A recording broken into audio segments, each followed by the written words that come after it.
Hi, let me ask you this question. What gets you up in the morning? Stay tuned while we talk about this important topic here on Better Life Today next.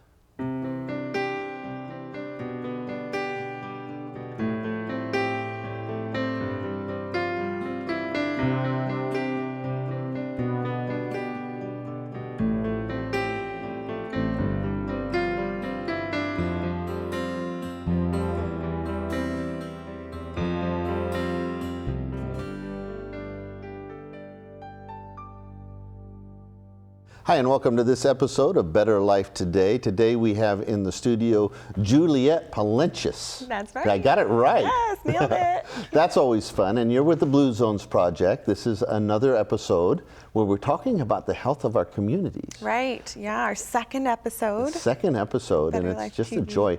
Now, one thing that you would be interested to know, which we didn't get to talk about, is that I have actually been getting very positive feedback from our first round of programming. That is wonderful. So people are saying they're being blessed by it, they're learning a lot, and that was just an introduction. So now we're cool. getting into some more depth. in Yes, it. yes. Well, that's great to hear. I'm so glad people are appreciating it. We love to share about this really positive information and how people can apply it to their own lives to live longer, better lives. Okay, and so what are we going to talk about today? So today we're going to be diving into one of the elements of the Power 9. So that's a refresher on that from the last episode. Power 9 is that cross-cultural distillation of those behaviors and best practices that are found across the blue zones, those places around the world where people are living to age 100 about 10 times more than we are here, and with a fraction of the chronic illness. So what they found is they're all doing more or less some of these same behaviors. We capture them into 9, and one of those is purpose. So today we're going to be talking about the concept of purpose. Okay. Well, I know when we were talking about the blue zone, and you might find this interesting, that I'm colorblind. I came out with my blue shirt a little bit ago and it was purple. Yes. And so I had always thought that the term blue zone, because my reference is North America, I've not been to many other countries, and I remember my grandmother, who was a Seventh-day Adventist and lived a long time, her hair to me was kind of blue. And I thought it was a reference to old people's hair. And you know, in this case, it kind of could work because in the blue zones they're living longer, so you are seeing more centenarians in those places. I don't know about the blue hair, but if that's a good kind of mnemonic device for you, then it works. Well, someone told me it was actually because they circled the areas with a blue pen. Yes. But yes. anyway. Yes, there was a team of National Geographic researchers, and as they kind of narrowed down these places that, you know, there's a lot of places out there that claimed longevity, but the researchers actually demographically confirmed 5 places around the world where they truly are living longer, better, as we like to say, and they just narrowed it down on their map with blue pens, and that's how they came to be known as blue zones. So they could have been purple zones or red zones or yellow zones, depending on what pen it was, but that's just kind of the way it worked out. And so the study of these people groups, you found common Yes. threads, Yes. common lifestyles. Right. And we're going to talk about one of those lifestyles today. Yes, the Power 9. So today we're talking about purpose, and that question that you asked, what gets you up in the morning, is probably the first thing to kind of start asking yourself to identify where you're at with the concept of purpose, how aware you are of your own understanding of your own purpose. So I ask you, Kip, what gets you up in the morning? Well, my comical response is to scoop the horse poop, because somebody's got to do it, right? We have critters, we have to do things. So my routine, Denise usually gets up about 6 and begins hers, and then I get up about 6:30 and I go out and take care of the horses, that end of it. She feeds them, I take care of the other part, and get the dogs fed and all of that. But you know, my purpose in life is to get up and to minister to others. Wow, And see, that's great. You already know. There's nothing better and more Yes. exciting than being involved in the growth of other people. And you are lucky because you get to actually do that. You get to put your purpose to use every day here, and I'm sure in other ways too. But once we get through those kind of initial answers to the questions like the alarm clock or our husband bringing us coffee or the kids or the pets, whatever waking us up, once we get through those and really start to think what truly inspires me to get up and give every day, day after day, then we're starting to dive into that concept of purpose. But unfortunately, according to the Center for Disease Control here in this country, only about 21% are able to answer the question that you just answered so easily about purpose. So we have some work to do here in this country. But why? Why is it important to even start thinking about that? Well, we mentioned that there's a lot of research that has taken place to show the benefits to our well-being and our health surrounding purpose. Scientists and researchers have shown that it even improves brain function to know one's purpose. And you can imagine a scenario where, just in your own life, one situation where your value and purpose, and another situation where it's not really clear, where are you going to perform better? Where are you going to participate more? When you feel valued, when you have a clear understanding of what your purpose is in that scenario. So in a greater sense, our brains actually can operate better once we have a clear understanding of what our purpose is on a regular basis. And beyond that, we mentioned these blue zones, these places where people are living longer, healthier lives all around the world. These 5 demographically confirmed places, the populations all have a strong sense of purpose throughout their lives. And one thing that's kind of unique that may be different from other cultures is that even into their elder years, they have a strong sense of purpose. So beyond their career, not limited to their paid work, they still have a clear understanding of what their gifts, their values, and their passions are. And so, for example, in Okinawa, Japan, a place that has an incredible longevity profile, home to the longest lived women in the world, they have even terminology for this. They call it ikigai. And ikigai actually means what gets you up in the morning. Oh, so really? they have a word for it. So just to say that's a priority in their culture. In Costa Rica, one of the other blue zones, they call it plan de vida. And plan de vida means what is your purpose in life? And so they're actually talking about this a little bit more than we are here. They're kind of more aware of it. And I think in our culture, we're starting to really explore that concept of purpose. And that's some of what Blue Zones Project does in a community, is provide avenues for people to look into that more and begin that purpose journey.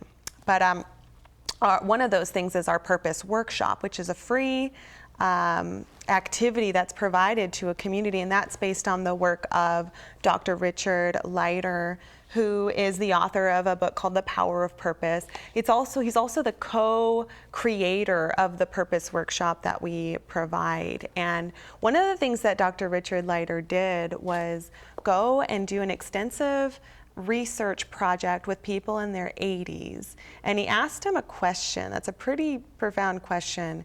He asked them if they could do something different, looking back on their lives, what would they have done?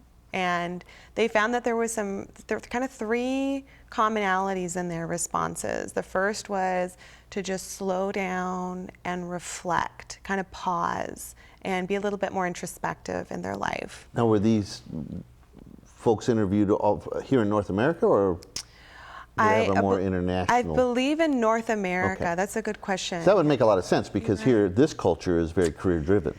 So true. And and that's not necessarily the case in other places. So I would imagine that's probably the case. So yeah, pausing, reflecting, and I know, we can relate to that, being, a product of this very busy culture.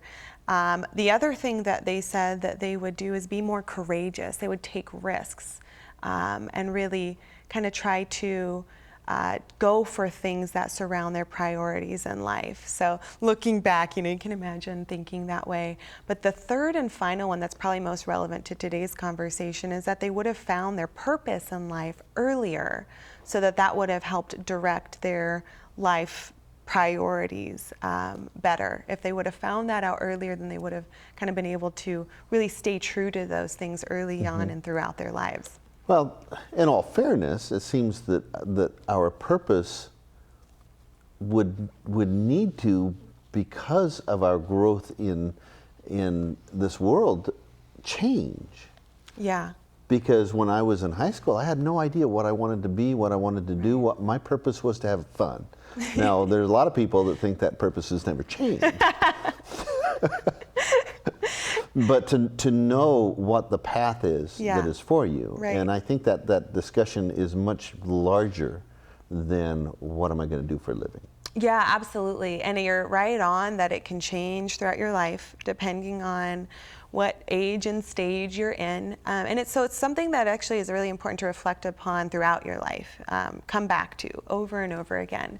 And we'll talk a little bit later about how difficult situations, crises, can actually provide opportunities to kind of reassess and reevaluate what your purpose is and get you back on track. And actually can be gifts in a way to help you kind of reconnect and identify and stay on track with your purpose. Let's go back to that first point of the three, which is that they wished that they had slowed down a little bit. I heard someone quote this, and I don't know who originally quoted it, but I heard it recently, and it was that there's no one who has ever been laying in their deathbed thought back and wished that they had spent more time at work. You know, that thought that they had spent more time being productive in an industrial way. They've all reflected and thought that they wish they had spent more time with their family, more time with things that have meaning and purpose in the great scheme of life, and not just in that one that we focus on so much.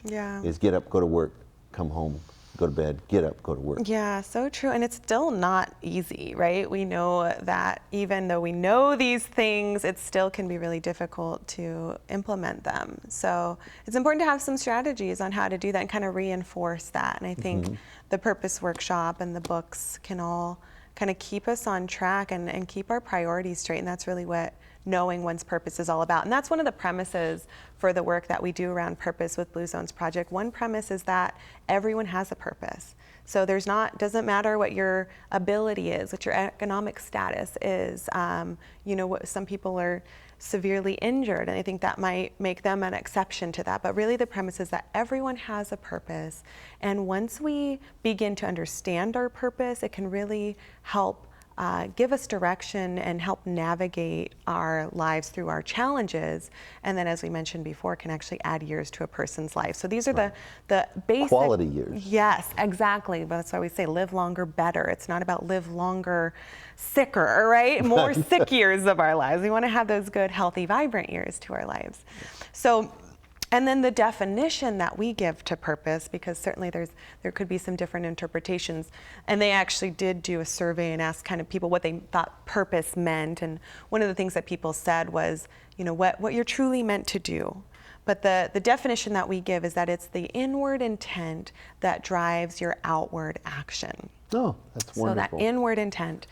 And then we also have a little formula for those people that are, you know, have that mathematical kind of brain. We have a formula that is your gifts plus passion plus values equal your purpose. So when those three things intersect, so gifts being those just real natural, inherent qualities that you don't have to work on. People say that's you, that's what you have. And you mentioned what yours was earlier. Sure. And then our passions, those things that kind of really light off a fire in us. It wasn't always that. It wasn't always that, yeah, it changed. Folks, we've been enjoying this conversation and learning so much. You have a purpose. Stay tuned as we continue this program in a minute. Hi, and welcome back to this episode of Better Life Today. We're talking about purpose and how purpose plays a role in our health. We have Juliet Palenches, and I love that last name. I mean, I'm getting really used to it. It was hard for me to say at first. Now I'm thinking, I used to say when I liked the taste of something, it was Larapin. Now it's Palenches. Ooh, I like that. Yeah, that's the new definition for something that tastes good. Doesn't it sound like something that has flavor? It does. Like we said, some kind of fancy, delectable. Oh, it's got to be fancy. Okay. Yes. Well, food doesn't have to be fancy for me to eat it. However, we're talking about health, and we want to eat foods that are good for us. Yes. And right now we're talking about purpose. Yeah. And when we went to break, you had given us a formula. It was something plus something, and math wasn't my strong suit. So I knew there were some pluses in there, but how it adds up, I have no idea. But you're almost there. You're almost there. So it's our gifts plus our passion plus our values. Okay, and when those three things intersect, passion, values, and that equals our purpose. Okay. So yeah, so gifts being those things that are really inherent in each one of us. We don't have to work on them. They're just kind of naturally occurring. kind of way to think about that is, when do you just lose track of time because you're so into something that you're doing? That might be your gift. And then, these are simplified definitions. And then passion, like what lights your fire? If I get you going on a topic and you just could keep going on that topic, and some people might even say, don't get Kips going on that topic because he'll just keep going, right? Something that he's really passionate about. And then values kind of being the guardrails of your life. What influences how you spend your money, where you spend your time, what kind of jobs you have.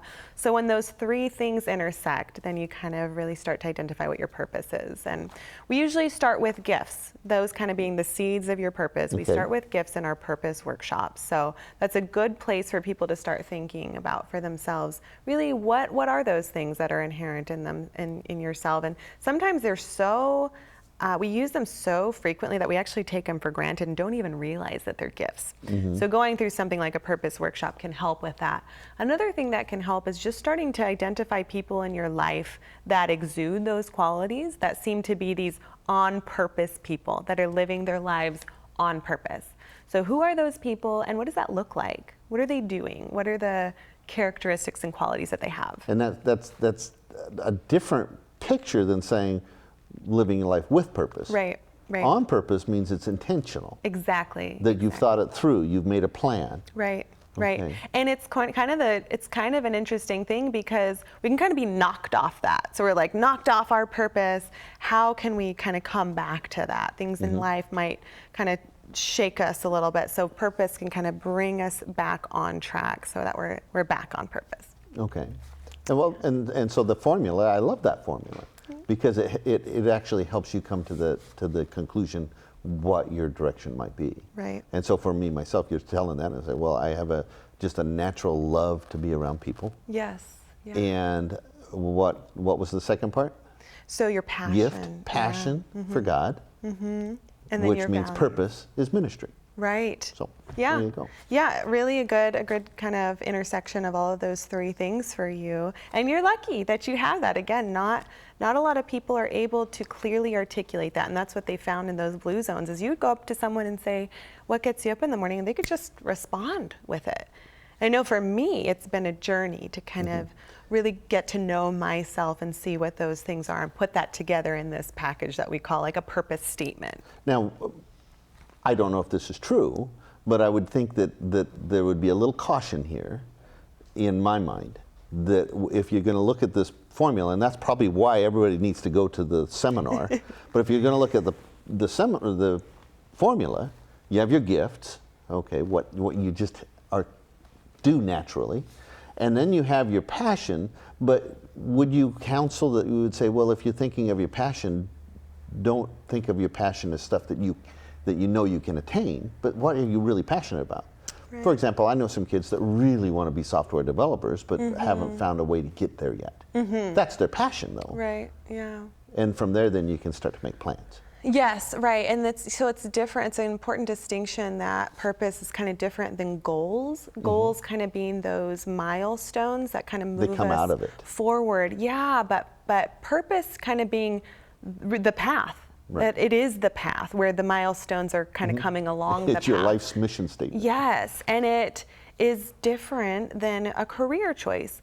Ideally, your career choice would help you be in an environment and in a role where you could share your purpose. And that's where you get people that really love their jobs, that aren't fatigued and frustrated every morning when they have to go to work. So ideally to learn that earlier, as our elders taught us in that study by Dr. Richard Leiter, that to identify that early can really bring more meaning and fulfillment to your life if you can actually get that and then put it into practice. Well, and I would think you'd want to take into account that the study showed that people, when they interviewed people that were 80 years old, one of those things is they wished that they had taken better risks. Right. Right? Yeah.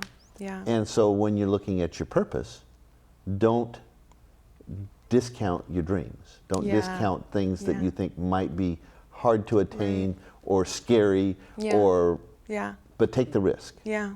Yeah. And then contrast to that, purpose doesn't always have to be something completely original or really big. You know, sometimes it's we all have these different roles in life to make things function and to serve others. It doesn't have to be something that's going to be a big kind of, fame attracting thing, but to really see what is it that really drives you and will be sustainable and meaningful for you throughout years. And again, that might change. That might change over time. So the purpose can change. Purpose can change. And one of the things that helps us really kind of come back to that, as we talked about earlier, is something called the life spiral. And we have a graphic on this, and if you can just kind of imagine a big circle that kind of goes around, starting from the bottom to the top, the idea is that this is kind of a way of looking at our life. We have these different phases, and there's 5 stages that each loop represents. And sometimes they can happen quickly, sometimes they can take more time, but those 5 stages are plateaus, limbo, triggering events, taking stock, and then taking charge. And so plateaus can kind of be represented as those times when we get ourselves in a rut. They might be kind of comfortable, stable, but maybe at some point we're feeling a little limited. And so what comes along but a triggering event to kind of knock us off that plateau? And a lot of times this can kind of be like really devastating things, or really positive, something that really changes us. So it could be an illness or a marriage or a move or a death in the family. Different things that kind of trigger change in our life. Oftentimes can be a little uncomfortable, and that's where we go into limbo, where we're kind of unsure. There's that image of like someone swinging from one vine and having to let go of that vine to grab the next vine. It's like you don't know what's coming next, and you kind of have to let go and be ready. And there are people who don't like change. Yes, it can be really scary. So, those can bring anxiety. Those can be really kind of scary for people. No stability there, some doubt, that kind of thing. And then we go into that next phase, which is taking stock. So taking stock is when you kind of ask yourself, where am I at in my life? What's my purpose? Where do I want to go? Am I where I want to be? And then that final stage, once you're kind of done taking stock, is that taking action. So when you really take all of those things that you've learned and are taking charge, you know what the next steps are. You're no longer in limbo. You've grabbed that next branch. You're ready to move. So that's that life spiral. And the idea is for it to take us from breakdown moments to breakthrough moments, and purpose kind of being that line down the middle of the spiral, to really keep us and back to center, to pull us back in and say, remember, this is really you. These are your gifts plus passion plus values. Stay on track for that. And then you kind of go from that concept of why is this happening to me when these trigger events happen, to why is this happening for me? What can I get out of this? What can I learn? How am I being guided here? Okay. Well, I see wisdom in that. Yeah. I think the challenge must be that we are so comfortable, even if we don't like where we are comfortable with what we know. Right. Yeah. And to get past that. Yeah. That line to take action. And that's that the spiral can kind of help with seeing that this is part of a process. There is a sequence to this. It may not always happen in that order or that exact timing. But that purpose can really ground us through those inevitable difficult times in life. And I remember one person saying, if you didn't just come out of a difficult phase in your life, you're probably about to enter a difficult phase. There's always these challenges that just really keep us moving. And I would think it's cyclical, that it just happens over and over throughout life. And that's the idea with that spiral, that each loop represents one kind of sequence through those phases. And then it starts all over again. Yes, right. Never be too comfortable, right? So yeah, so that's kind of our work with purpose. We have these purpose workshops. We just invite people to come and just kind of start exploring, starting with their gifts. And then we have an opportunity for people to continue to do that over the next 10 weeks through this concept of a moai, which is, we talked about last time, that term from Okinawa where people get into these small groups and they explore a healthy behavior over 10 weeks. So we have purpose moais. And in upcoming episodes, we'll have people from our local community, from Blue Zones Project Umpqua, that have gone through the purpose workshop, that have experienced a purpose moai, and now have a more clear sense and vision of what they've been through and a more clear sense of where they're going due to being grounded in purpose. Well, that's wonderful. It's exciting to see that there are people who care enough to come into communities like these and help people find their way, when it comes to their health. Yeah. And definitely, we always say that our health is threefold. It is physical, mental, and spiritual. That, if you want to call that emotional, but we have our minds, we have our emotional connection with our communities, with our families, with ourselves, Right. and those need to be healthy as well. Right. And so as we find that purpose-driven life, that purpose in life, Yes. that which makes us happy, which makes us feel fulfilled, Yeah. We will have a better future. Yes. For sure, won't we? absolutely. Now, how is it that somebody can attend one of these seminars?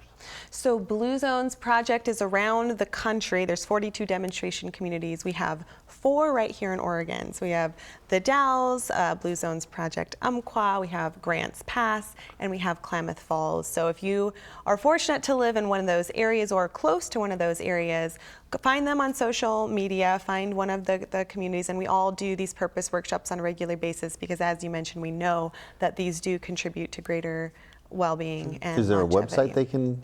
So we do have oregon.bluezonesproject.com, but I would say social media like Blue Zones Project Umpqua on Facebook or on Instagram or whatever community that you're a part of would probably be the best way to find them. Excellent. Yeah. Now, part 2 of this, we're actually going to talk to some folks who have gone Yes. through the seminar Yes. and found purpose in Right. life. More about how they've discovered their own purpose and now how they're beginning to share that with their communities. Well, I'm excited to get involved in that interview as well. Folks, thanks for joining us here on Better Life Today. We pray that you will find your purpose in life as well. We'll see you next time.